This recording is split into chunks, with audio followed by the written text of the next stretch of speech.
हमारे निवास पर अखिल भारतीय सर्वधर्म महासभा के तमाम पदाधिकारी मौजूद हैं। हमारे बीच पादरी डायमंड यूसुफ जी मौजूद हैं, सरदार राजेंद्र सिंह नीता जी मौजूद हैं, हरप्रीत सिंह गोविंद जी मौजूद हैं, कारी आरिफ रजा कादरी साहब हैं और दीगर तमाम जिम्मेदार मौजूद हैं। आज का जो दिन है और जो ये प्रोग्राम है, ये हज़रत इमाम हुसैन रज़ी अल्लाह ताला अन्हु जो मजलूम करबला के मैदान में शहीद किए गए थे आज से तकरीबन 1400 साल पहले, उसको लेकर हर साल की तरह इस साल भी ये महफिल सजाई गई है। बड़ी बात ये है कि इसमें सभी धर्म के लोग अपनी उपस्थिति दर्ज करा रहे हैं और हज़रत इमाम हुसैन रज़ी अल्लाह ताला अन्हु जिनको यजीद ने करबला के मैदान में शहीद करा दिया था और उन्होंने अपना सर देकर अपने घर के लोगों की कुर्बानी देकर दीन को बचाया, मज़हब इस्लाम को बचाया और अपने नाना का दीन जो है उसको बचाया। आज जो हम लोगों को मज़हब इस्लाम जो उसकी असल तरीके से असल सूरत में मिला है, वो हज़रत इमाम हुसैन रज़ी अल्लाह ताला अन्हु का सदका है और उनकी जान की कुर्बानी है। क्योंकि मज़लूमों के साथ हमेशा जुल्म होता रहा है और इंसानियत के जो लोग हैं, इंसानियत को जो पैगाम देते हैं, वो हमेशा हर मौके पर रहे हैं। वो हज़रत इमाम हुसैन रज़ी अल्लाह ताला अन्हु के दौर में जब करबला का मैदान था, उस वक्त भी तमाम लोग इंसानियत का पैगाम देने के लिए हज़रत इमाम हुसैन रज़ी अल्लाह ताला अन्हु के साथ कंधे से कंधा मिलाकर मौजूद थे। तमाम तबके फिक्र के लोग भी थे और हमारे जो तमाम धर्म के लोग हैं, उनका भी उस करबला के मैदान में इतिहास मिलता है कि वो लोग भी जो है अपनी मौजूदगी दर्ज करा रहे थे। तो ये एक ऐतिहासिक मामला भी है और तमाम चीज़ें हैं। हमारे बीच तमाम मेहमान हैं, हम बहुत शुक्रगुजार हैं। सरदार राजेंद्र सिंह नीता जी बड़े भाई हमारे हैं और वो हमारे संस्था अखिल भारतीय सर्वधर्म महासभा के राष्ट्रीय सचिव भी हैं और पादरी डायमंड यूसुफ जी जो उपाध्यक्ष हैं, वो भी हमारे बीच हैं। हम उनका भी शुक्रिया अदा करते हैं। सरदार हरप्रीत सिंह गोविंद जी का शुक्रिया अदा करते हैं। पंडित राजेश मिश्रा जी का भी शुक्रिया अदा करते हैं। साथ ही साथ कारी आरिफ रजा कादरी साहब का भी शुक्रिया अदा करते हैं। हम ये चाहेंगे सभी धर्म के लोग दो लफ्ज़ जो भी हो सके हज़रत इमाम पाक के लिए बोले, ताकि एक अच्छा मैसेज जाए। क्योंकि इमाम हुसैन हम सब के थे, सिर्फ इमाम हुसैन मुसलमानों के नहीं थे, वो इंसानियत के इमाम थे। तो इसलिए सब लोग कुछ ना कुछ अपनी बात रखना चाहते हैं। हम गुजारिश करते हैं कारी आरिफ रजा कादरी साहब से कि वो चंद लफ्ज़ों में अपनी बात करें।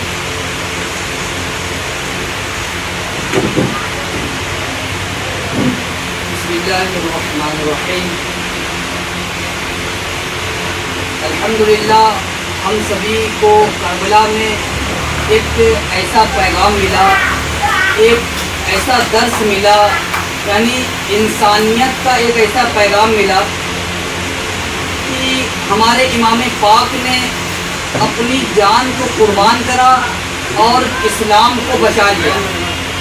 ये आपने क्या हमें दर्स दिया कि अगर दीन पे कोई बात आ जाए या इस्लाम पे कोई बात आ जाए, कोई अगर जालिम है, अगर जो है इस्लाम को नुकसान पहुंचा रहा है, तो आपने अपनी गर्दन भी दे दी, तो आपने लेकिन अपने इस्लाम को बचा लिया, यानी अपने दीन को बचाया। तो उस तरफ यजीद था, वो शराबी भी था, गुनाहगार भी था, बहुत बड़ा अय्यास था। वो गुनाहों को आम करे हुए था, शराब को आम करे हुए था, यानी मुसलमानों का बहुत बड़ा दुश्मन था वो। तो एक तरफ हमारे इमाम पाक थे। आपने हमें ये दर्स दिया है कि हमें अच्छाई का हुक्म देना है और बुराई से मना करना है, और उनसे हमें ये पैगाम मिलता हैगा कि कोई भी हो, हिंदू मुस्लिम सिख ईसाई कोई भी हो, अगर अच्छी बात कर रहे हैं तो उनकी बात पे अमल करना हैगा। अगर कोई मुसलमान भी है, अगर कोई गलत बात कर रहा है, हमें उसकी बात पर अमल नहीं करना। आदरणीय जनों को सर्वधर्म की इस सभा में हम खुशामदीद कहना मांगते हैं, खैर मकदम करते हैं। और ख़ास तौर से जो आज का दिन है, जिस सभा में हम लोग बैठे हैं, उसका एक टाइटल नेम रखा गया, पीछे लिखा हुआ है सबके हैं हुसैन। ये समय भी चल रहा है, और सिर्फ भारत देश में नहीं बल्कि पूरी दुनिया में चल रहा है। मुहर्रम चल रहा है, और ये जो दिन होते हैं ज़्यादातर हम लोग जानते हैं कि गमी के दिन मनाए जाते हैं। और क्योंकि गमी इसलिए मनाई जाती है कि आज से 1400 वर्ष पूर्व इमाम हुसैन की करबला में के मैदान में यजीद के सिपाहियों के द्वारा वो शहीद किए गए थे। और ये कुर्बानी एक ऐसी कुर्बानी है जिसको आज तक कोई भूल नहीं सका, और इतिहास के पन्नों में इसका जिक्र आया है। जब इमाम हुसैन की बात की जाती है तो वैसे तो हर मज़हब में, जैसे कि सरदार नीता सिंह ने बताया कि हर मज़हब के लोगों ने कुर्बानियाँ दी हैं, तो हर मज़हब के लोगों ने जो कुर्बानियाँ दी हैं तो उन कुर्बानियों को वो मज़हब याद करते हैं, उनकी चर्चा करते हैं, बातचीत करते हैं। लेकिन जब जब कुर्बानी की बात इमाम हुसैन की आती है तो ये किसी मज़हब तक नहीं रह जाती है। क्योंकि इनके बारे में जितना मैंने जाना कि इमाम हुसैन को सिर्फ इस्लाम के लोग नहीं जानते हैं, मुस्लिम लोग नहीं जानते हैं। इनकी शहादत जो दी है उसके बारे में चर्चा सिर्फ मुस्लिम नहीं करते हैं बल्कि पूरी दुनिया करती है। और दुनिया में वो प्रभावशाली लोग जो दुनिया में बड़े नाम हुए, इतिहास के पन्नों में जिनका नाम लिखा गया, जिनसे इतिहास जाना जाता है, वो लोग इनकी बात करते थे। अगर आप इतिहास में जाइए तो नेल्सन मंडेला के बारे में आपने सुना होगा। नेल्सन मंडेला अफ्रीका के राष्ट्रपति रहे और 27 साल वो जेल रहे, और 27 साल कैद के बाद तो उनकी रिहाई हुई तो वो वहाँ के राष्ट्रपति बने। आपको बता दें कि उनका अपना एक गवाही है, वो ये है कि उन दिनों जब वो कैद में थे तो एक समय ऐसा आया, बहुत टूट गए और उन्होंने सोचा कि वो अपनी माफ़ीनामा मांग के उस कैद से अपने आप को रिहाई करवाएंगे। और वो उनके जहन में ये बात आई और इस बात के लिए वो राजी हो गए। फिर अचानक उनकी जो गवाही है, उनका कहना है कि मुझे ख्याल आया इमाम हुसैन के बारे में, उनकी कुर्बानी के बारे में, और तब मेरे अंदर एक बड़ा बदलाव आया और मैंने अपने फैसले को वापस लिया। और आज जो भी मैं हूँ, इस ओहदे पर हूँ, इस राष्ट्रपति पद पे हूँ, उसका बहुत बड़ा श्रेय इस कहानी को जाता है कि इमाम हुसैन ने करबला में अपने 72 सिपाहियों के साथ, अपने ख़ानदान के साथ मिलकर उस जंग में वो शहीद हुए। मेरा सोचना ये है कि हमेशा मातम मनाया जाता है मरे हुए लोगों के लिए, लेकिन शहीदों के लिए मातम नहीं मनाया जाता। सही बात है, हम लोग मातम नहीं मनाते। शहीदों के लिए मातम नहीं मनाया जाता। शहीद होना तो अपने आप में एक गर्व की बात है। तो हम ये सीख सकते हैं, सिर्फ नेल्सन मंडेला के लिए शख्स नहीं रहे दुनिया के अंदर, उनके बराबर की हस्ती, हमारे देश की सबसे बड़ी शख्सियत जिसे महात्मा गांधी कहते हैं। महात्मा गांधी की जब बात आती है तो हम तो ये सोचते हैं कि महात्मा गांधी एक ऐसी शख्सियत इस देश के अंदर की है कि हमारे जेबों में उनकी फोटो लगी होती है, बड़ी होती है, इतनी बड़ी शख्सियत। और उनका कहना भी है कि अगर हमारे पास इमाम हुसैन के सिपाहियों की 72 सिपाहियों की तरह फौज होती तो हम भारत देश को 24 घंटे में आज़ाद करवा लेते। और सिर्फ ये बात उनकी नहीं है, हर धर्म के लोगों ने उनके बारे में कहा, उनसे प्रभावित हुए। इस कारण से इमाम हुसैन जो है किसी एक धर्म जाति के लिए नहीं पहचाने जाते हैं। उनकी शहादत या उनकी कुर्बानी किसी विशेष समुदाय के कारण नहीं पहचानी जाती है। तो क्यों, क्या पहचानी जाती है? वो जंगे मैदान में जो शहीद हुए, वहाँ पर एक जो लड़ाई हुई जिसके कारण शहीद हुए, वहाँ पे लड़ाई कोई जाति लड़ाई नहीं थी, कोई अधिकार की लड़ाई नहीं थी, लेकिन वहाँ पे जो लड़ाई थी वो अच्छाई और बुराई की लड़ाई थी। आज बहुत कम ऐसा है कि इंसान जो लड़ाई करता है या अपनी जान गंवाए वो किसी और के कारण गंवाए। आज भी देख लिया, हमारी जाने जाती है, ज़मीन जायदाद के पीछे जाती है, हमारी शान बान के पीछे जाती है, दौलत के पीछे जाती है, हमारी बुराइयों के कारण जाती है। लेकिन जो इमाम हुसैन थे वो शहीद हुए, उन्होंने अपने जान की कुर्बानी दी, वो सिर्फ इसलिए कि बुराई के आगे वो नहीं झुकी। जब वो जंगे मैदान में कूदे अपने 72 सिपाहियों को लेकर, तो क्या संभव था कि हजारों की सेना के आगे वो जीत सकते थे? उनको भी मालूम था हम नहीं जीत सकते थे, कुर्बानी हमारी होगी, जान हमारी जाएगी। लेकिन सब कुछ मालूम होते हुए भी उन्होंने एक मिसाल बने कि बात हार जीत की नहीं है, बात है सही और गलत की। कई बार हम अपनी जिंदगियों में गलत चीज के आगे झुक जाते हैं। ये जीवन मिला है, जिंदगी मिली है, इसलिए नहीं कि हम अपने जिंदगी में अपनी जिंदगी से मोहब्बत करते हुए गलत चीज को अपना ले। नहीं, हमको मिसाल बनना है।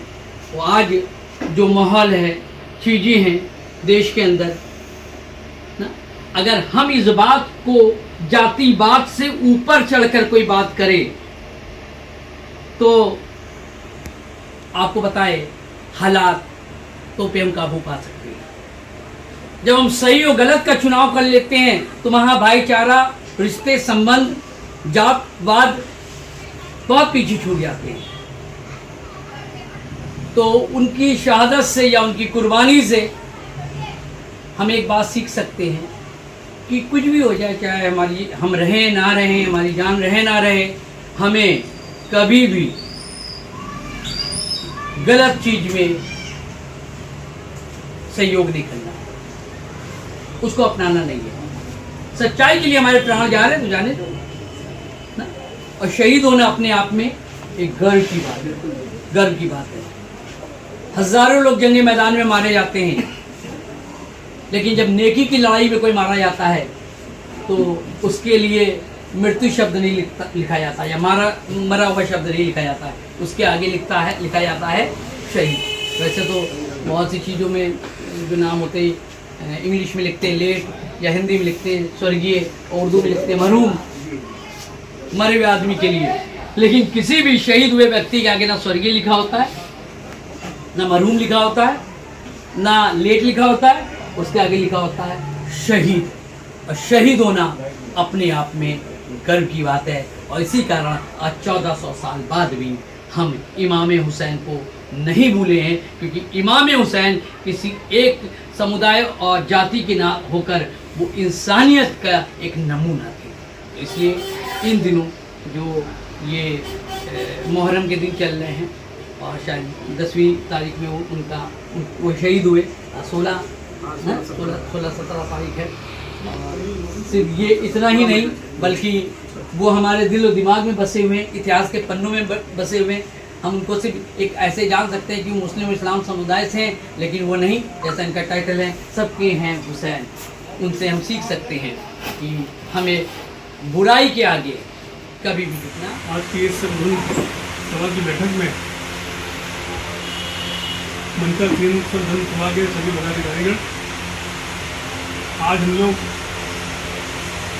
कुर्बानी की बात पे की बैठक कर रहे हैं। तो कुर्बानी हर धर्म में हुई, और बिना कोई धर्म जो है बिना कुर्बानी के बना भी हुई। ईसाई धर्म में भी कुर्बानी हुई, और सिख समाज जो पूरी नींव से ले करके जमीन तक और बिल्डिंग बनने तक टोटल जो है वो कुर्बानियों पर टिका हुआ है। इसी तरीके से जो मुस्लिम समाज है, इसमें भी कुर्बानियाँ के ही पिलरों पे ये मुस्लिम समाज कुर्बानियों के पिलर पे ही खड़ा है।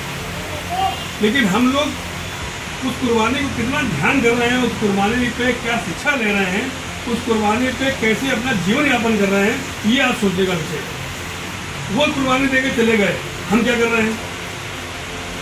हमने उनकी कुर्बानियों को ध्यान कर रहे हैं आज की डेट में? नहीं कर रहे। कोई भी, चाहे सिख समाज हो, चाहे मुस्लिम समाज हो, चाहे ईसाई समाज हो, चाहे हिंदू धर्म हो, अपने पूर्वजों की कुर्बानियों को कोई भी लेकर के अमल नहीं कर रहा, उनके जो उन्होंने अपने संदेश दिए थे।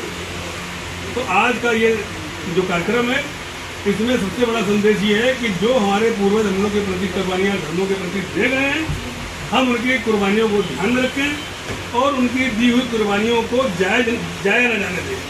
और उन्हीं के कहने पे आगे के कार्यक्रमों में हम लोग उसी तरह चलते रहें, एक भाईचारा कायम हो।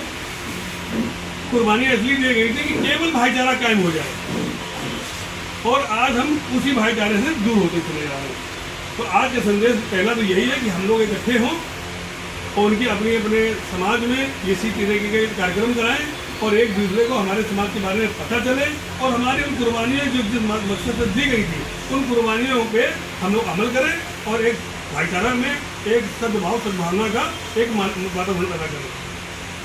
जय हिंद।